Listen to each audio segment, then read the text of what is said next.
ત્યારે એ પેલા આ લોકોએ કચરો નાખ્યો હોય, કોઈ એવું મેલું કાંઈ હોય, આપણને થોડી ખબર છે. આપણે ક્યાંક તો ઠીક છે, આપણે માતાજી આપણે ક્યાંય જાતા નથી, બાકી અમુક પરિવારમાં જાય ને એટલે ઓલા એમ કે તમને ભૂમિ દોષ છે, આ દોષ છે કહે ને, એટલે અમારી ભૂમિ શુદ્ધ બને. જે કાંઈ દોષ હોય એ અમને ખબર નથી, બધું વયું છે સમજ્યા, એટલે ભૂમિનો દોષ કીધો. પછી બીજું શું કીધું તો કે અમારા જન્માક્ષરની અંદર કોઈ નાની મોટી તકલીફ હોય ગ્રહોને લગતી તો એ દૂર થાય. ત્રીજું માગ્યું આપણે કે અમારો વ્યવસાય ધંધો દિન પ્રતિદિન વધે, પ્રગતિ થાય, ઉન્નતિ થાય, વિકાસ થાય, ધંધો થાય. હવે બધું માગ્યું પણ કુટુંબની એકતા ન હોય તો તમારે આ યજ્ઞ કરવો છે તો એક આપણને કોઈ ભાઈ સાથ ન દે તો એકલા એકલા યજ્ઞ કરો તો એમાં મજા આવે હે? પણ આ બધા હળી મળીને કેવાય એક આમ અવાજ કરી બધા એક પગે ઉભા રહે, હાલો હાલો શું કામ છે, તો એ એકતામાં મજા છે. આપણે ભગવાનની પાસે માતાજી પાસે શું માંગ્યું કે અમારા કુટુંબ પરિવારની અંદર એકતા વધે, હું એક તારી અને અમારા કુટુંબની અંદર હંપરી એક ભાણે જમી શકી, એટલા માટે આપણે આવું માંગ્યું. ત્યાર પછી બીજું માંગ્યું કે અમારા આ કર્મો દ્વારા અમારા માતાજી, અમારા સુરાપુરા દાદા, અમારા પિતૃ છે એ પણ અમારી પર રાજી રહે, પ્રસન્ન રહે, ક્યારેય નારાજ ન થાય. હવે આટલું માંગ્યું પછી આપણે હવે સંકલ્પ તો આપણે આખો બાકી જ છે, અધૂરો જ છે, પણ એની અંદર હવે બધું આવ્યું શું તો કે હવે આ બધા દોષ આવ્યા. આટલું તો અમારે જોઈ છે કે આની અંદર એટલું અમારી અપેક્ષાઓ પરિપૂર્ણ કરો. શું હવે આપણે કહેવાનું શું તો કે હું બોલાવું એમ બોલતા રહેજો. બોલો મમ નૂતન ગૃહ મા કુળદેવી નૂતન ભવન મધ્યે ચિરકાલ નિવાસાર્થે. ચિરકાલ એટલે હજારો વર્ષ સુધી. આપણે કઈ 2-4 મહિના 6 મહિના વરસ 2 વરસ 5 વરસ રહીને અહીંથી વયું નથી જાવ, પણ હજારો વર્ષ સુધી અમે આ ભૂમિની અંદર રહી શકીએ. અમે અમારા સંતાનો કેવી રીતના તો કે સુખ શાંતિ અને સમૃદ્ધિની સાથે. સમજ્યા? તમારી પાસે આવક પુષ્કળ હોય હે, સારા સારી હોટલમાં જાય મજા જ આવે ને, ત્યાં તો પૈસા દઈ આપે, પણ દુનિયાનો છેડો ક્યાં છે તો કે ઘર છે.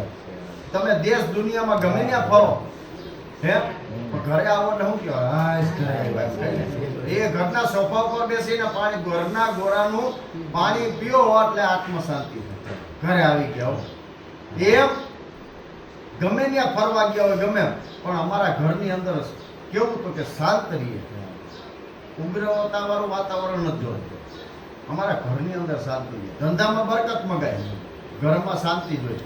કારણ કે થાકેલો માણસ ઘરે આવે હે, અને ઘરમાં જ જો ક્લેશ થાય તો એ નકામ. એટલા માટે થઈને અમારી આ ભૂમિ છે એ શુદ્ધ બની, કારણ કે ભૂમિ છે એનું બહુ મહત્વ છે.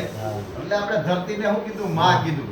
અને હમણાં આષાઢી બીજ ગઈ, તમને તો બધા એને ખબર જ હોય કે શું કરે તો કે પેલા મુહૂર્ત કરે ને, અને પછી તમે હર જોડે વાવડીના. હવે એ બધું વયું ગયું, કારણ કે આપણે ઓલા ભાગ્યા હોય એટલે ભાગ્યને દઈ દીધું, ભાઈ તું ભાગ્ય બધું હોય અમે આવશું આટો મારવા. એટલે ધીમે ધીમે આપણા હાથમાંથી બધું હવે જાતું જાય છે. પણ આ બધી વસ્તુ બહુ મહત્વની છે.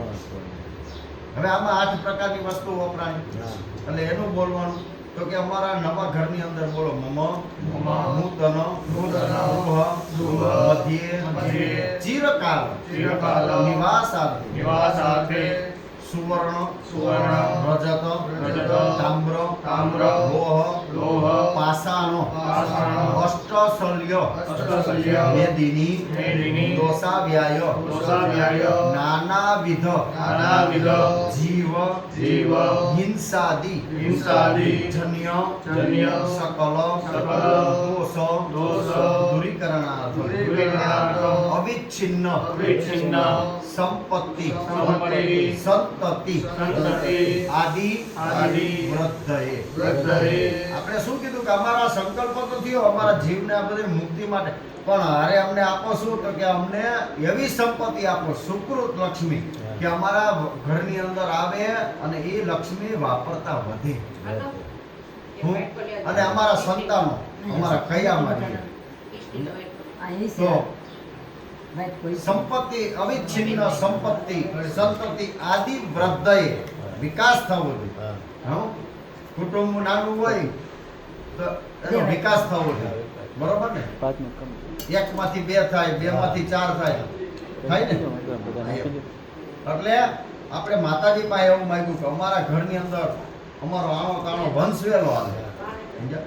અવિચ્છિન્ન સંપત્તિ સંતતિ આદિ વૃદ્ધએ મનઃ કામના સિદ્ધ્યર્થમ નૂતન ગૃહ મધ્યે વાસ્તુ શાંતિ યાગાખ્ય કર્મ દેશ કાલ